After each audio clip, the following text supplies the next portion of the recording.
think 2 or 3 things, right?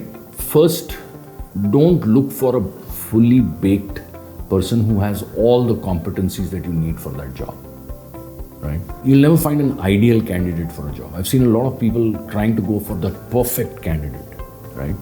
Look for raw material, right? Does that person have that raw material? He or she has the raw material to be molded to become that perfect person, right? So what I look for is people who have the right attitude. So 60% of my interview is about trying to figure out how he or she thinks about the opportunity in front of them. Not so much about just the competence or the experience they've had, right? Second thing I would probably look at is communication skills. At the end of the day, how you talk to people, how you communicate with people on a one-on-one or a one-to-many basis is what makes you a great organizational leader or not. And thirdly, be authentic here, like I said, right? I mean, don't put up a facade of a different kind of a person in office, in front of a customer, in front of your wife, in front of your children. You'll just create more stress for yourself. I'm personally a big believer in this because I have been on the other side of the table, right? As a Cisco or as a Dell, bought SaaS products and how some of those SaaS players have helped us use those products better.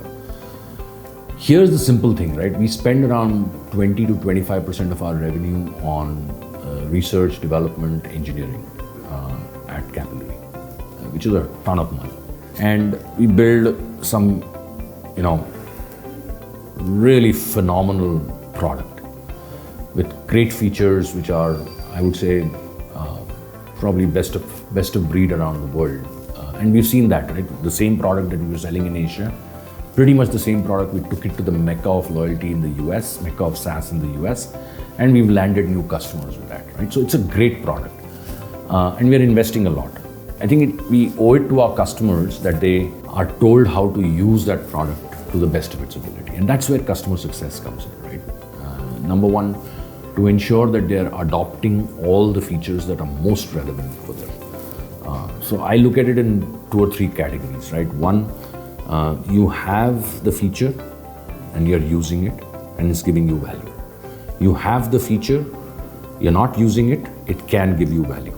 You don't have the feature, you need it, it can give you value. You don't have the feature, you don't need it, it won't give you value. Okay? So if you were to look at this from a perspective of those 4 categories, that's what customer success needs to do, right, at the end of the day. Figure out the features that they have, which they will give them value, which they're not using, and figure out which will give them value, which they don't have, which they need to use. We talked about behavioral loyalty, we talked about emotional loyalty. I think a lot of the areas that we are focusing our build on is that. We talked about digital, so the next big thing that we're launching is our own digital marketing SDK. We have B2B loyalty is becoming a very big thing. Just in the last 6 months, we've got 7 or 8 leads across Asia and the US on the B2B loyalty. So target loyalty becomes a very important piece. Promo engine is another area that we are driving in a big way. So lots of things on the roadmap.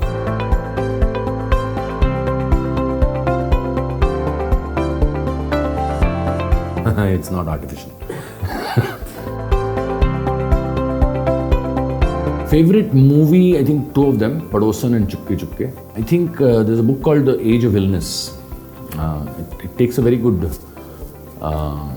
view on health, which is very different from what you kind of really recommend. It's an old book, it's I think 2011, 2012. If I can get 6 hours, 6.5 hours on weekdays, I'm happy. 2 things have kept me going here. See, I'm the same person at home that I am in office. There are no 2 personas. So that relieves a lot of stress. If you come to my place and sit down with me, you'll see me talking the same way that I'm talking here or behaving here. Okay? Sometimes people have told me don't do that. Second, I am a person who stays in the present day. Today. What is happening today? That relieves a lot of stress. A lot of the anxiety, I was talking to a candidate recently and I asked him, what stresses you out? And he said, what will happen to me in the future stresses me out the most. And it's easier said than done to say you're in the present, but it's worked for me. It helps me.